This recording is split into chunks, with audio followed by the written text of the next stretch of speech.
scary, I said it. My come, this is scary, I said it.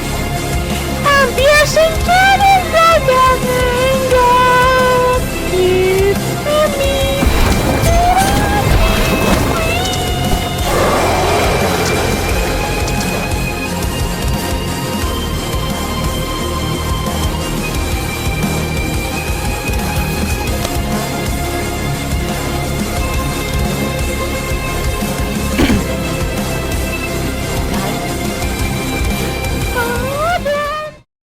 So, when you see a Forsaken copy, what do you usually think?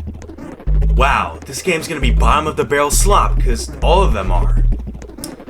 Well, now that Forsaken Rescript is actually out, you probably might say, there's only one good one, all the other ones are just made a profit off Forsaken. What if I told you there was a Forsaken game that wasn't bottom of the barrel slop, but top of the barrel slop? That's the perfect description I can give for Forsaken Project Deadlight. What this game does different from not only Forsaken itself, but all the other games like it, is the sheer amount of content this game alone has, and how different the game is played. This game is just like a fever dream with how much is in it. Usually playing Forsaken clones, you're looking for new stuff, but in this game, I haven't found everything this game has to offer. Ever since Forsaken went on Nolly hiatus, you probably know that I played some Forsaken copies because, well, I was starving for new content just like the rest of you. Instead of being forced to wait forever and pretending that something that's going to get cancelled in 2 weeks from now is actually going to release, I decided to dig in the Forsaken game slop and messed around. Now, most games were just slop that gave you free admin characters and tried reworking them or changing their moves, only for it to be either unfair or completely unfun to use. But this game stood out to me a lot, and you'll see why. I'll start explaining everything about it and why it interested me so much. Forsaken Project Deadlight is different from your average Forsaken clone because, well, almost all the original cast is completely replaced. Whether that be Shidletsky or Builderman, most of them aren't here. Instead, the couple characters that remained in this game are changed into an original character design-wise, except for Noob and the Last Guest, alongside this cast of actual new characters that were made to complement the game's playstyle. Most of these new characters aren't made to benefit the team much. They're made to mostly benefit themselves. They'll do anything to benefit themselves. 'Cause you aren't really a team here. You're more like associates. Hence why you can be discarded. Which brings me to the dynamic of how this game is played. Most survivors in this game have some way to attack. These can be used to stun the killer and get him off your back, or used to kill off your teammates. Now, why would you ever want to do that? No reason! It's kinda just there. So, if you decide to kill your teammates, you're just a major loser. And you probably won't get far, because everyone can attack anyone. And if people with a good soul see you hurting other people for no reason, you're gonna get killed. Really fast. Because the survivor attacks can stun the killers, right? It can also stun survivors! So if you end up getting chased by 2 survivors, you're dead! Now that's out of the way, we can go talk about some of the said survivors now. Mainly, the few that stand out to me. I'll start out with Quilson, if that's how you pronounce it. This character has a katana, and is given the ability to deflect an attack. I've never used this character before, but from what I saw in game, when you inflict an attack, it turns the attack used on you into your own, which in return stuns the killer. Agonizingly Bucket is a support character, which gets the ability to buff himself by healing him 5 HP and giving him a short speed boost. He has a second ability, which starts similarly, but this time heals every survivor on the map, around 10 or 20 HP, and gives them a speed and defense boost. And he has a third ability, which is a Dagger Lunge, which gives him a speed boost on landing it instead of stunning the killer. cutie, or whatever it is basically the main character, because, well, they get a dagger slash that has a short hitbox because, well, you can run while using it. A dash they can use to run away if needed. A laughing ability, which makes them unable to move for 4 seconds, reveals their aura through walls, however lets the user see all players on the map, including the killer. And a parry, which I'm unsure of the logistics, but I'm pretty sure just nullifies a hit of damage if timed correctly. And the reason they're really strong is because they have 115 health, but 90 stamina. Elijah is a survivor that spawns with a sniper rifle in his hands, and obviously have their first ability, which functions similarly to Chance's gun. They kneel down and after around a second, fire a long, slim bullet forward. And yes, like a sniper's actual range, it can hit from really far away. The sniper spawns with 2 bullets in it, and when you fire, one of them leave, obviously.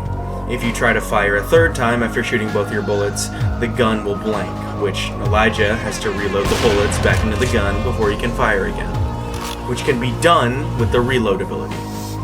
And a third ability, a combat slide, which is probably the fastest of the dash moves in the game most of survivors have, which gives a large head start and speed at the end of it. And that's only 4 characters I brought up. There's still 5 other characters with different movesets in the game, not counting characters that reuse a bit of a Forsaken Survivor's moveset, or are the original survivors.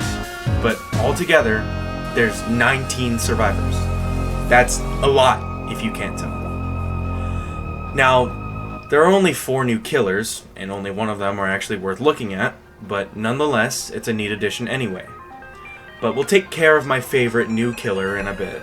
Right now, I'll show the main selling point of this game, because I know you wouldn't like playing as a cast you didn't know. There are so many skins in this game that it might even put every other Forsaken copy to shame. Like, why the heck can I be Tenna? Why am I gashing wounding people as the Roaring Knight? Why is Aw Shucks in this game? Who the fuck invited Gabriel Ultrakill? And holy shit, there's so many Undertale skins. Like, I can't be the only one losing my mind over this shit, right? Not to mention, there's a lot more unique emotes than in other Forsaken games, and it's just cool, dude.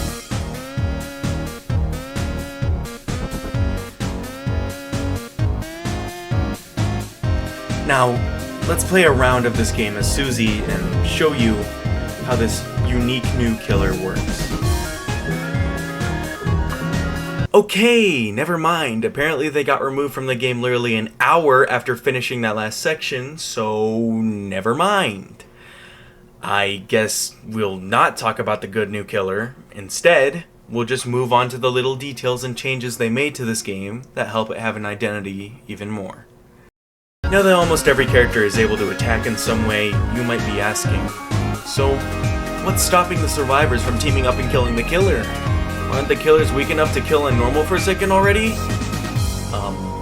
No, because, well, if there's too many Sentinels on the field, there's this thing where the killer literally cannot be stunned at all. This isn't a Project Deadlight exclusive, as many Forsaken copies with 100-player servers also have the same thing, which makes me think the normal Forsaken also has that. So, the only way the killer could get stunned anymore is if he kills enough Sentinels to be able to get stunned. And even then, it doesn't matter, as every killer has double if not more health than in the normal game. So, death of the killer is not the issue. Moving on, this game has so many maps that it genuinely confused me at one point. Like, why is there a map that is literally just the entirety of T4 from TF2? And there's this map that adds onto the planet boss by giving it a massive arch in the middle of the map that hooks up to a roach's tree. It's just, there's much more maps, but I don't want to rant for ages. I've done that enough already. The skins change a lot about the characters sometimes, like how this change that didn't need to be in the game at all is so damn cool for no reason. The Frisk skin for Chris makes it so it says, your love increased when you hit them with only the knife ability as the skin. Why did they do that? I don't know. Not to mention, they have milestone skins for several characters for some reason, despite it taking way too long to get these, and they're actually good. I'm playing as Milestone 4 for the Inspected Spawn Killer, and it actually gets new effects, new music, and a new kill animation. I don't know why it does, but it does. They did not need to go to these lengths for a Forsaken game, but, well, they did. Not even mentioning little changes to the main characters, like how Noob's Ghost Burger is a cheeseburger that heals him now, how Guest spawns with a punch charge and used to spawn with a pistol, which I believe was a good change to let him keep up with the other survivors, how Elliot and Mint traded Rush Hour for a self-bandage ability that can heal themselves up to 3 times. It's just cool. But that's enough about the good. It's time we talk about the issues. Issue 1 is obviously that most of the assets are still Forsakens at the moment, though what separates this game using their assets from other Forsaken copies using their assets is that they're trying to replace as many of them as possible, and well, Forsaken Retold, for example, was not working towards replacing any of them besides maybe the skins. A side branch of this issue is that it's clear that not everything in this game was modeled by them. I presume the reason they're able to push out skins so fast is due to already existing catalog items, touching up on some old VFX they made maybe, already existing models, which isn't really that bad of a thing. Issue 2, the original Forsaken maps still being in the game are an issue of itself, but the essentials such as being able to walk up small walls smoothly are removed here.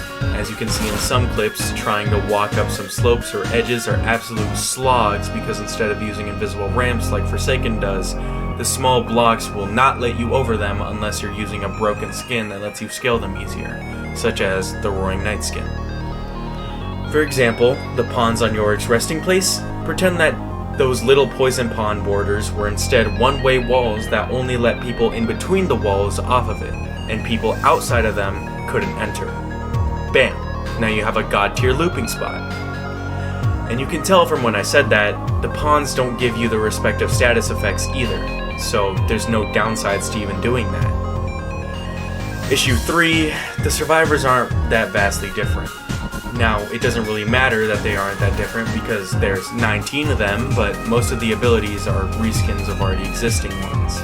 Such as how Chris literally has Chance's normal gun, but it always works, and how half the cast has Shaletsky's sword swing just at different time frames, but I don't find this as an issue. I'm just stating it from an unbiased view.